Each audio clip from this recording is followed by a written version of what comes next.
Cricket মাঠে আবারও ফিরছে সবচেয়ে দ্রুতগতির এবং রোমাঞ্চকর টুর্নামেন্ট হংকং সিক্সেস। আর যারা জানে না হংকং সিক্সেস কি, এটি হচ্ছে ক্রিকেটের সবচেয়ে ছোট ফরম্যাট। এইখানে প্রতি দলে 6 জন করে খেলোয়াড় থাকে এবং খেলাটি মাত্র 5 ওভারে হয়। যাই হোক, হংকং সিক্সেস নিয়ে আরও বিস্তারিত থাকবে ভিডিওর শেষ প্রান্তে। আর এই সংক্ষিপ্ত ফরম্যাটের মহারণের জন্য বাংলাদেশ ক্রিকেট বোর্ড বিসিবি ঘোষণা করেছে এক তারকা সমৃদ্ধ দল। চমক জাগিয়ে এই দলের নেতৃত্বভার দেওয়া হয়েছে যুব বিশ্বকাপ জয়ী অধিনায়ক আকবর আলীর হাতে। এই মুহূর্তে বাংলাদেশের ঘরোয়া ক্রিকেটের নেতৃত্ব ও পারফরমেন্সে আকবর আলী এক উজ্জ্বল নাম। পরপর দুটি ন্যাশনাল ক্রিকেট লিগ এনসিএল টি20-র আসরে রংপুর বিভাগকে চ্যাম্পিয়ন ট্রফি এনে দিয়েছেন এই তরুণ উইকেটকিপার ব্যাটার। শুধু নেতৃত্বেই নয়, ব্যাট হাতেও তিনি ছিলেন অপ্রতিরোধ্য। দুর্দান্ত পারফরমেন্সের সুবাদে তিনি সর্বশেষ এনসিএল টি20 টুর্নামেন্টের সেরা খেলোয়াড়ের পুরস্কারও জিতে নিয়েছেন। যুব বিশ্বকাপ জেতার পর থেকে আকবর নিয়মিতই বয়সভিত্তিক দলগুলোকে নেতৃত্ব দিচ্ছেন। এবার আরও একবার তাকে দেখা যাবে টাইগারদের আন্তর্জাতিক পর্যায়ে নেতৃত্ব দিতে। নভেম্বরের 7 তারিখ থেকে শুরু হতে যাওয়া এই টুর্নামেন্টের মধ্য দিয়ে আকবর আলীর নেতৃত্ব গুণের আরও একটি বড় পরীক্ষা হতে চলেছে। স্কোয়াডের 7 সুপারস্টার, অভিজ্ঞতা ও তারুণ্যের মিশেল। হংকং সিক্সেস টুর্নামেন্টের জন্য আকবর আলীকে অধিনায়ক করে 7 সদস্যের একটি শক্তিশালী দল ঘোষণা করেছে বিসিবি। এই স্কোয়াডে ফিরছেন অনেক অভিজ্ঞ ও বিস্ফোরক ক্রিকেটার। দলে সুযোগ পাওয়া ক্রিকেটাররা হলেন আকবর আলী অধিনায়ক, অভিজ্ঞ নেতা ও wicketkeeper batter, Mosaddek Hossain Saikat allrounder, Mohammad Saifuddin finisher এবং pace bowling allrounder, Zishan Alam top order batter ও কার্যকরী স্পিনার, আবু হায়দার রনি অভিজ্ঞ পেসার, রকিবুল হাসান বিশেষজ্ঞ spinner, Tofail Ahmed pace bowling allrounder. এই স্কোয়াডটি বিশেষভাবে অলরাউন্ডার ও হার্ড হিটারদের দিকে নজর দিয়ে সাজানো হয়েছে, যা 6 সাইড ক্রিকেটের ফরম্যাটের জন্য আদর্শ। মোসাদ্দেক হোসেন জাতীয় দলের উপেক্ষিত পারফর্মারের বর্তমান প্রত্যাবর্তন। এই দলের সবচেয়ে বড় আলোচনার বিষয় হলো অভিজ্ঞ অলরাউন্ডার মোসাদ্দেক হোসেন সৈকতের অন্তর্ভুক্তি।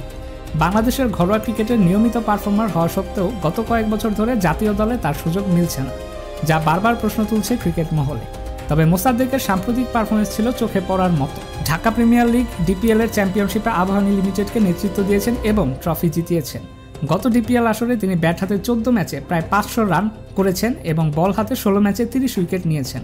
সবশেষ এনসিএল টি20-তে ঢাকা বিভাগের হয়ে 2টি গুরুত্বপূর্ণ অর্ধশতক হাঁকানোর পাশাপাশি 6টি উইকেট শিকার করেছেন। এমন অসাধারণ অলরাউন্ডিং পারফরমেন্সের পরেও যখন তাকে ওয়ানডে দলে ফেরানোর জোরালো দাবি উঠেছিল, তখন তাকে দলে ফেরানো হয়নি। সর্বশেষ 2022 সালের নভেম্বরের পর তাকে জাতীয় দলের জার্সিতে আর দেখা যায়নি। মোসাদ্দেকের হংকং সিক্সেসের মতোই হাই ভোল্টেজ টুর্নামেন্টে প্রথমবারের মতো বাংলাদেশকে প্রতিনিধিত্ব করতে যাচ্ছেন। এটি তার জাতীয় দলে ফেরার লাইমলাইটে আসার একটি দুর্দান্ত সুযোগ। গতি আর তারুণ্যের ঝলক। স্কোয়াডের বাকি ক্রিকেটারদের পারফরমেন্সও বেশ আশাব্যঞ্জক। মোহাম্মদ সাইফুদ্দিন এই দলের অন্যতম গুরুত্বপূর্ণ ফিনিশার এবং পেস অলরাউন্ডার।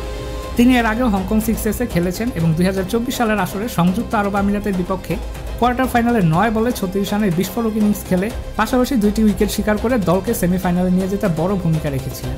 আরেক তরুণ তুর্কি জিসান আলম গত আসরে ছিলেন দলের সেরা পারফরমারদের একজন। তিনি 4 ম্যাচে 76 গড়ে 152 রান করেছিলেন এবং 6 উইকেট নিয়েছিলেন। জিসানের ব্যাটিং এবং পার্ট টাইম স্পিন বোলিং এই ছোট ফরম্যাটে দলকে বাড়তি সুবিধা দেবে। এছাড়া অভিজ্ঞ পেসার আবু হায়দার রনি এবং বিশেষজ্ঞ স্পিনার রকিবুল হাসান ও পেস অলরাউন্ডার তোফায়েল আহমেদ মিলে বোলিং বিভাগকে সঠিক ভারসাম্য এনে দেবেন। হংকং সিক্সেস ফরম্যাট ও ইতিহাস।